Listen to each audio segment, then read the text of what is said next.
नवरात्रि क्या है? गुप्त नवरात्रि कब आती है? और गुप्त नवरात्रि की पूजा कब की जाती है? नमस्ते फ्रेंड्स, जय शीतला, जय माता दी। मैं हूँ पूजा और आप लोगों का मेरे चैनल पर फिर से एक बार स्वागत है। फ्रेंड्स, आज हम जानेंगे गुप्त नवरात्रि क्या है और इसकी पूजा कैसे की जाती है। हम साल के सिर्फ 2 ही नवरात्रि को जानते हैं। पहला एक चैत्र की नवरात्रि, दूसरा कुंवार की नवरात्रि, जिसे शारदीय नवरात्रि भी कहते हैं।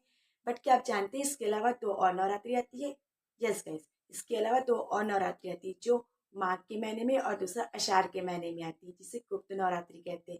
गुप्त नवरात्रि से इसलिए कहा जाता है क्योंकि इसकी जो पूजा पाठ होती है वो गुप्त रूप से होती है, इसलिए इसे गुप्त नवरात्रि कहा जाता है। बट सवाल ये है कि गुप्त रूप से पूजा क्यों की जाती है? तो फ्रेंड्स, आइए चलते हैं समझते हैं कि गुप्त रूप से पूजा क्यों की जाती है।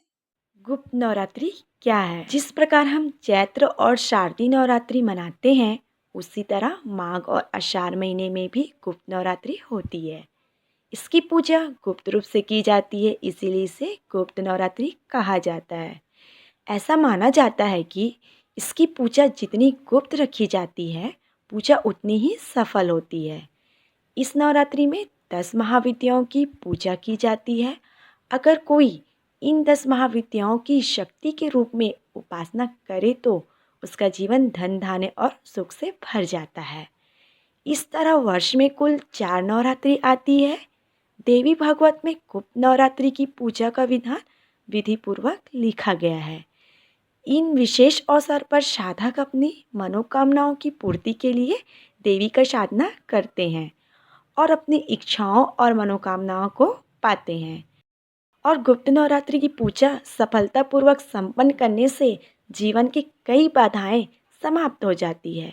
ऐसा भी माना जाता है कि गुप्त नवरात्रि की पूजा यज्ञ, हवन और मोक्ष मुक्ति पाने के लिए भी किया जाता है। अब सवाल ये है, गुप्त नवरात्रि की पूजा कौन करते हैं? गुप्त नवरात्रि की पूजा उन लोगों के लिए विशेष होती है जो तंत्र साधना और वशीकरण में विश्वास रखते हैं। इस नवरात्रि में तंत्र साधना की जाती है जो गुप्त होती है, इसलिए इसे गुप्त नवरात्रि कहा जाता है। गुप्त नवरात्रि आमतौर पर तांत्रिक और साधकों के लिए होती है। जो अघोर तांत्रिक होते हैं वे गुप्त नवरात्रि में महाविद्याओं को सिद्ध करने के लिए उपासना करते हैं, इसीलिए ये नवरात्रि दूसरे नवरात्रि से बिल्कुल अलग होती है। अगर मैं सरल शब्दों में कहूँ तो गुप्त नवरात्रि में माँ दुर्गा की गुप्त तरीके से पूजा की जाती है और इसका सीधा संबंध तंत्र विद्या से है। तो चलिए हम नवरात्रि की 10 देवियों का नाम जानते हैं।